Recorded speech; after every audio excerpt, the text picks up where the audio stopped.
Hello and welcome to Sari Speaks. This is Arshad Mahmood. So guys आज की इस video में हम प्रपोजिशन ऑफ प्लेस की स्टडी करेंगे। इससे कबल हमने प्रपोजिशन ऑफ टाइम की स्टडी की थी। ये दोनों और इसके बाद आने वाली टाइप ये प्रपोजिशन की टाइप्स हैं और प्रपोजिशन एक पार्ट ऑफ स्पीच है। जिस तरह noun, pronoun, adjective, verb, adverb, interjection की हमने स्टडी की, इसी तरह प्रपोजिशन भी एक पार्ट ऑफ स्पीच है जो कि सेंटेंस को इन्हांस या ब्यूटिफाइड करता है और सेंटेंस को बामाना बनाता है। अरबिक ज़बान के अंदर प्रपोजिशन की डेफिनेशन ये है कि ये इस्म और फ़ेल को आपस में मिलाता है और एक मुकम्मल माने वाला जुमला बनाता है। जैसे शहजाद ने खाना खाया, यहाँ ने एक प्रपोजिशन है जबकि शहजाद एक नाउन है और सब्जेक्ट बन रहा है सेंटेंस में। खाना एक नाउन है, ऑब्जेक्ट बन रहा है सेंटेंस में, जबकि खाने का फेल एक वर्ब है। अगर प्रपोजिशन ने को हटा दें, शहजाद खाना खाया, ये जुमला बामाना नजर नहीं आता, एक मुकम्मल नजर नहीं आता, क्योंकि इसमें एक हर्फ, एक प्रपोजिशन की कमी है। जब ने लगाया, शहजाद ने खाना खाया, जिससे वाज़े हुआ कि शहजाद इज डूइंग एक्शन और वो अमल कौन सा कर रहा है, खाने का, और खाया किसे जा रहा है, फूड को, खाने को। यहाँ सेंटेंस के मुकम्मल पार्ट्स कंप्लीट हो जाते हैं।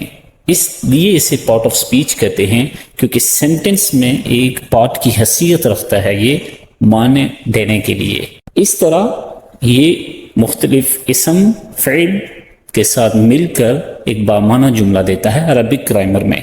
इसी तरह इंग्लिश में भी प्रपोजिशन का यही रोल है।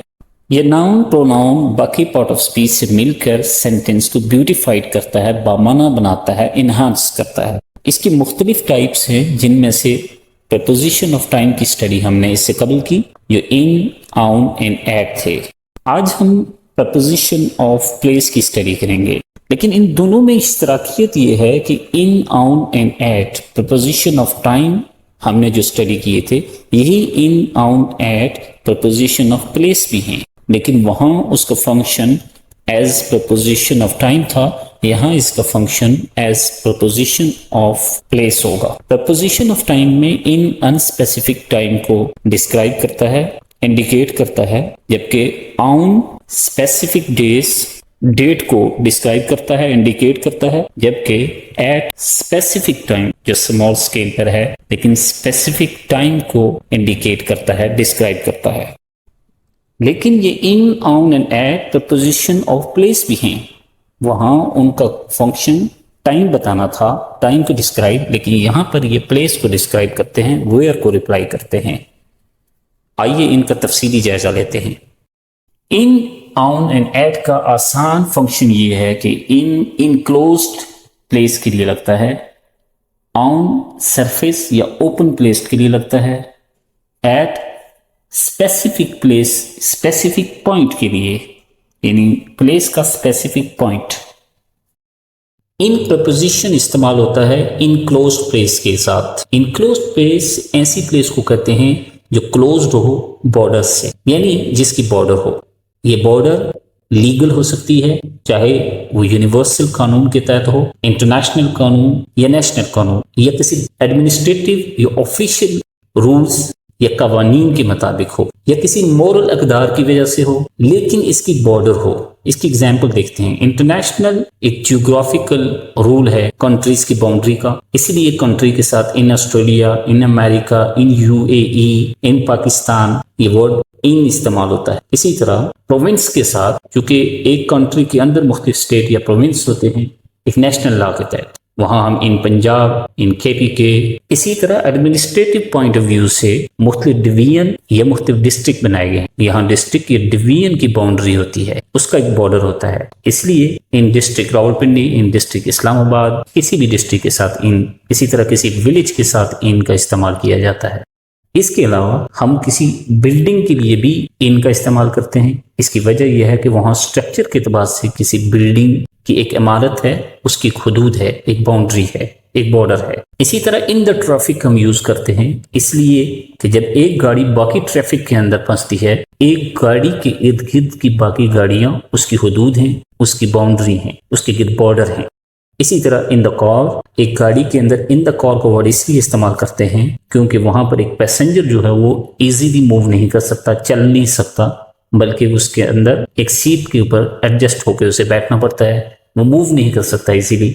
यहाँ हम इन का वर्ड यूज करेंगे क्योंकि उसके इर्द गिर्द एक बॉर्डर है कार की स्ट्रक्चर का। किसी क्लोज प्लेस जिसका बॉर्डर हो उसके साथ इन इस्तेमाल करेंगे। लेकिन यहाँ एक और बात समझने वाली है, वो ये कि चूंकि हम किसी क्लोज प्लेस की बात करते हैं, किसी कंट्री, टाउन, सिटी वगैरह की, लेकिन उसके अंदर एग्जैक्टली किसी प्लेस को पॉइंट आउट नहीं कर रहे, इसलिए ये स्पेसिफिक नहीं है, लेस स्पेसिफिक है। इसलिए कि हम बात करते हैं he lives in Australia, he lives in USA, तो यहाँ इंटायर कंट्री की बात हो रही है उसकी जियोग्राफिकल हदूद की वजह से।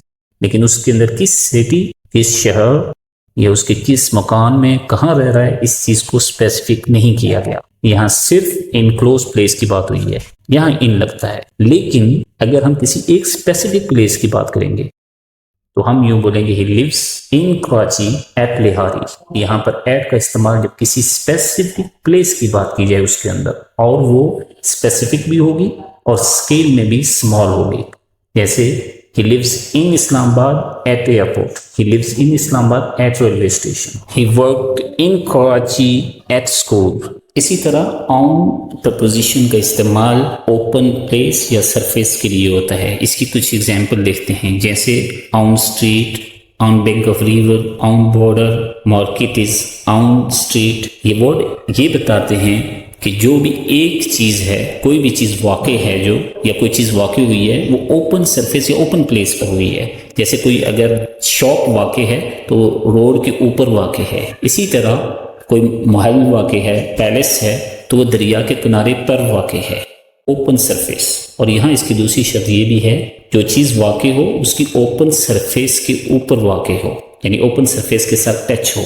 इसका खुलासा ये है कि इन तीनों प्रपोजिशन का इन इनक्लोज प्लेस के लिए इस्तेमाल होता है जिसकी बॉर्डर हो, लेकिन किसी स्पेसिफिक पॉइंट को पॉइंट आउट नहीं करता। अगर उसके अंदर किसी स्पेसिफिक पॉइंट को पॉइंट आउट करना हो तो ऐसी सूरत में एट इस्तेमाल करते हैं, और ऑन का इस्तेमाल ओपन सरफेस या ओपन प्लेस के लिए किया जाता है।